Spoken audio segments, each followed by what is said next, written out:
Right. The Stolen Cigar-Case by Brett Harte.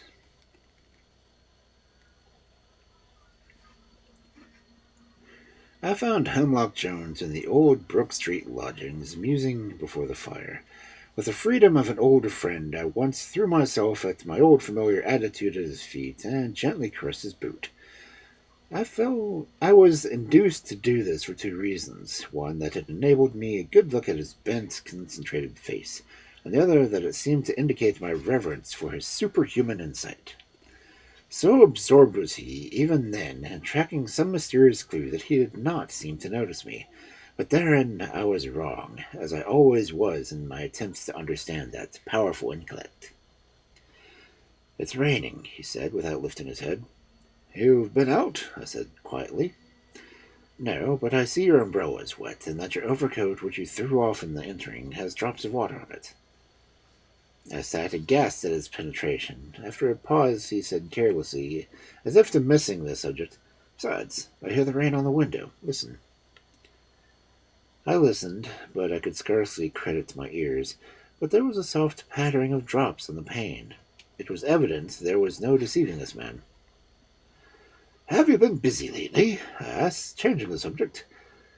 "With that new problem given up to Scotland Yard is inscrutable, has occupied that He drew back his foot slightly, and seemed to hesitate. There he returned it to its original position. Then he answered wearily, "Mere trifles, nothing to speak of. The Prince of Copley has been here to get my advice regarding the disappearance of certain rubies from the Kremlin, and the Raja of Putibad, after vainly beheading his entire bodyguard, has been obliged to seek my assistance to recover a jeweled sword. The Grand Duchess of Pretzel-Brandesburg is desiriously in discovering where her husband was on the night of the 14th of February, and last night," he lowered his voice slightly, "a lodger in this very house, meeting me on the stairs, wanted to know why they don't answer the bell." I could not help smiling until I saw the frown gathering in his inscrutable forehead. "Pray to remember," he said coldly, "that it was through such an apparent trivial question that I found out why Paul Farrell killed his wife and what happened to Jones." I became dumb at once and paused for a moment. Then, suddenly changing back to his usual pitiless, analytical style, he said, "When I say these are trifles, they are in so comparison with an affair that is now before me. A crime has been committed, and, singularly enough, against myself." "You start," he said. "You wonder who would be dared to attempt it. So did I. Nevertheless, it has been done. I have been robbed." "You robbed you, Hemlock Jones, the terror of peculators." I gasped in amazement, rising and gripping the table as I faced him. "Yes, listen. I would confess to it no other. But you have followed my career. You know my methods. Yea, for whom I have partly lifted the veil that conceals my plans from ordinary humanity. You, who have but years rapaciously accepted my confidences, passionately admired my inductions and inferences, placed yourself at my beck and call, become my slave, groveled at my feet, given up your practice, except to those unnumerable and rapidly decreasing patients to whom, in moments of abstraction over my problems, you have administered strychnine for quinine and arsenic for Epsom salts. You who have sacrificed everything and everybody to me, you I make my confidant." I rose and embraced him warmly, yet he was already so engrossed in thought that at the same moment he mechanically placed his hand upon his watch chain, as if to consult the time. "Sit down," he said. "Have a cigar." "I have given up cigar smoking," I said. "Why?" he asked. I hesitated and perhaps colored. I had really given it up because, with my diminished practice, it was too expensive. I could only afford a pipe. "I prefer the pipe," I said laughingly. "But tell me at this robbery, what have you lost?" He rose and, planting himself before the fire with his hands under his coat tails, looked down upon me reflectively for a moment. "Do you remember the cigar case presented to me by the Turkish ambassador for discovering the missing favorite of the Grand Vizier, the fifth chorus girl in the Hilarity Theatre. It was that one. It was encrusted with diamonds. I meant the cigar-case. And the largest one has been supplanted by paste, I said. Ah, he said with a reflective smile. You know that. You told me yourself. I remember considering it as a proof of your extraordinary perception, but by Jove, you don't mean to say that you have lost it. He was silent for a moment. No, it has been stolen, it is true, but I shall still find it, and by myself alone. In your profession, my dear fellow, when a member is severely ill, does he not prescribe himself, but calls in a brother doctor? Therein we differ. I shall make this matter into my own hands. And where you could find better, I said enthusiastically. I should say the cigar-case is as good as recovered already. I shall remind you of that again, he said lightly. And now, to show you my confidence in your judgment, in spite of my determination to pursue this alone, I am willing to listen to any suggestion from you. He drew the memorandum book from his pocket, and, with a grave smile, took up his pencil. I could scarcely believe my reason. He, the great Hemlock Jones, accepting suggestions from my humble individual as myself. I kissed his hand reverently and began in a joyous tone. First, I would advise offering a reward. I should give the same imitation and handbills distributed by the pubs and the pastry cooks. I should next visit the determined pawnbrokers. I should give notice to the police station. I should examine the servants. I should thoroughly search the house in my own pockets. I speak relatively, I added with a laugh. Of course, I mean your own pockets. He made an entry of the details. Perhaps, I nodded, you have already done this. Perhaps, he returned enigmatically. Now, my dear friend, he continued, putting the notebook in his pocket and rising, would you excuse me for a few moments? Make yourself perfectly at home until I return. There may be some things, he added with a sweep of his hand towards the heterogeneously filed shelves, that may interest you, and while away the time. There are pipes and tobacco in the corner and whiskey on the table. And nodding to me with the same inscrutable face, he left the room. I was accustomed to his methods to think much of his unceremonious withdrawal, and made no doubt he was off to investigate some clue which had suddenly occurred to his active intelligence. Left to myself, I cast a cursory glance over his shelves. There were a number of small glass jars containing earthly substances labeled pavement and road sweepings, from the principle of thoroughness of the suburbs of London, with the subdirections for identifying foot tracks.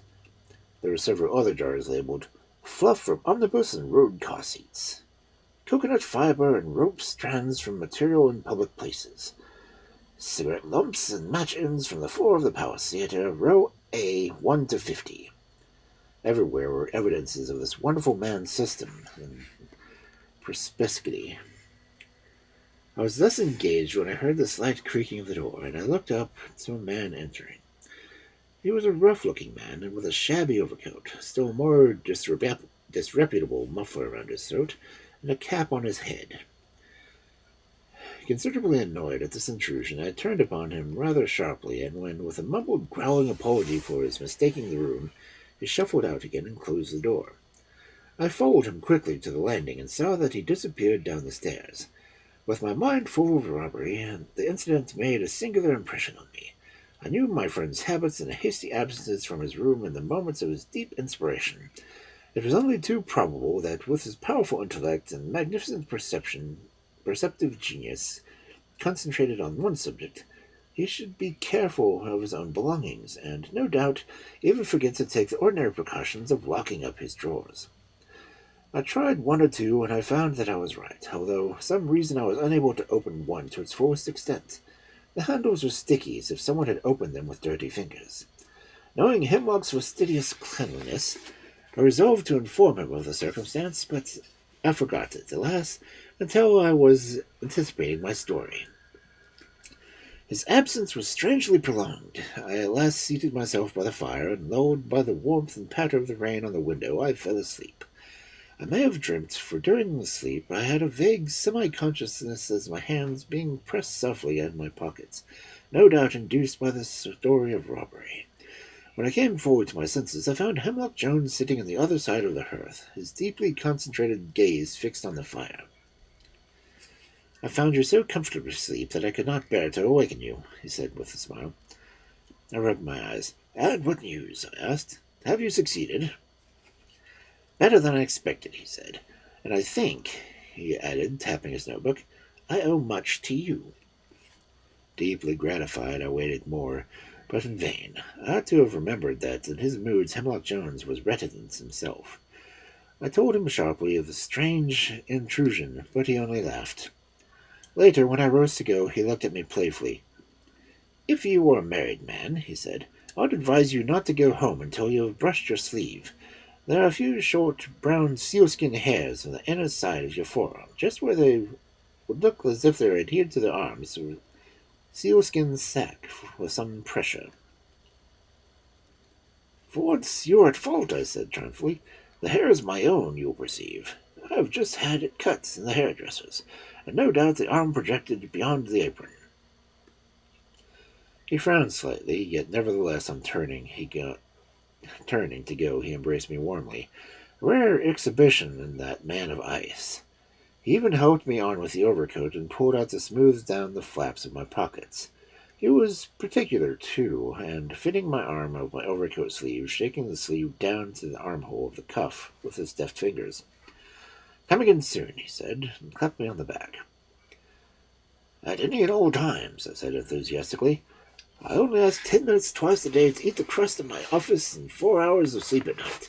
The rest of my time is devoted to you always, as you know." "It is indeed," he said, with his impenetrable smile. Nevertheless, I did not find him at home when I called next. One afternoon, when nearing my own home, I met him in one of his favorite disguises, a long blue swallow-tailed coat, striped cotton trousers, a large turnover collar, blackened face, and white hat, carrying a tambourine. Of course, the disguise was perfect, although it was known to myself, and I passed him, accordingly to an old understanding between us, without the slightest recognition, trusting to a later explanation. At another time, I was making a professional visit to the wife of a publican on the East End, and I saw him in disguise of a broken-down artisan looking into the window of an adjacent pawn-shop. I was delighted to see that he was evidently following my suggestions, and in my joy I ventured to tip him with a wink. It was absolutely extractedly returned. 2 days later, I received a note appointing a meeting at his lodgings that night. That meeting, alas, was one of the memorable occurrences of my life, and the last meeting I ever had with Hemlock Jones. I will try to set it down calmly, though my pulses still throb with a recollection of it. I found him staring before the fire with that look upon his face which I had seen only once or twice in our acquaintance, a look which I may call an absolute concentration of inductive and deductive ratiocination, which was the human tender or sympathetic, was absolutely discharged. He was simply an icy algebraic symbol. Indeed, his whole being was concentrated to that extent that his clothes fitted loosely, and the head was absolutely so much reduced in size by his mental compression that his hat tipped back from his forehead and literally hung off of his massive ears. After I entered, he locked the doors, fastened the windows, and even placed a chair before the chimney.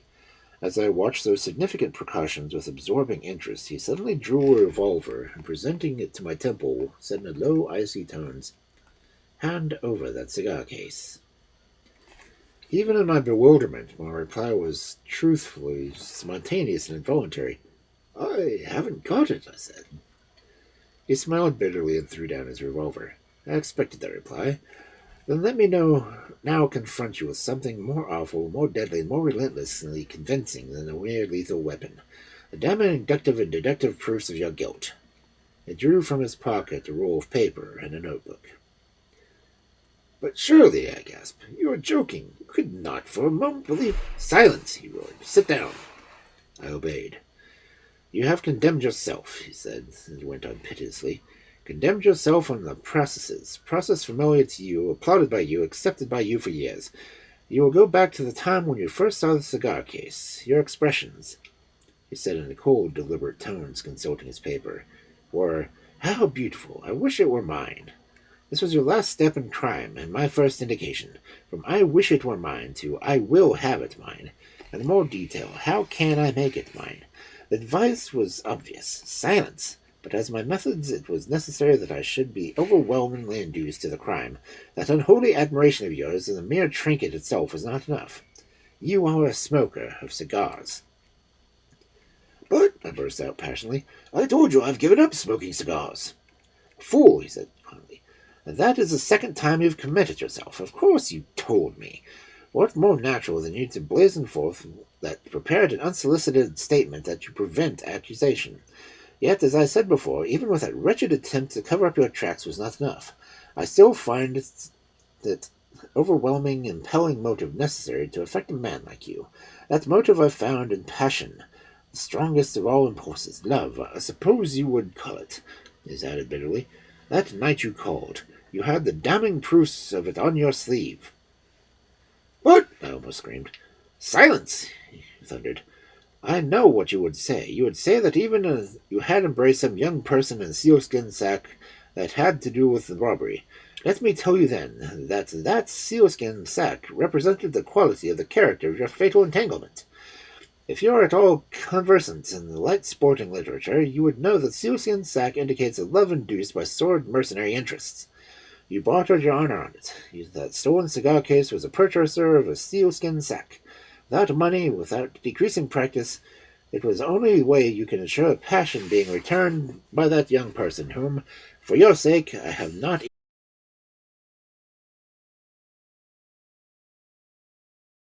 indeed. Having fully established your motive, I now proceed to the commission of the crime itself. Ordinary people would have begun with that, with an attempt to discover the whereabouts of the missing object. These are not my methods." So overpowering was his penetration that, although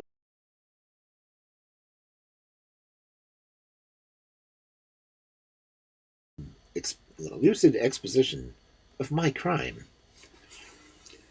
"You committed that theft the night I showed you the cigar case, and after I had carelessly thrown it in that drawer.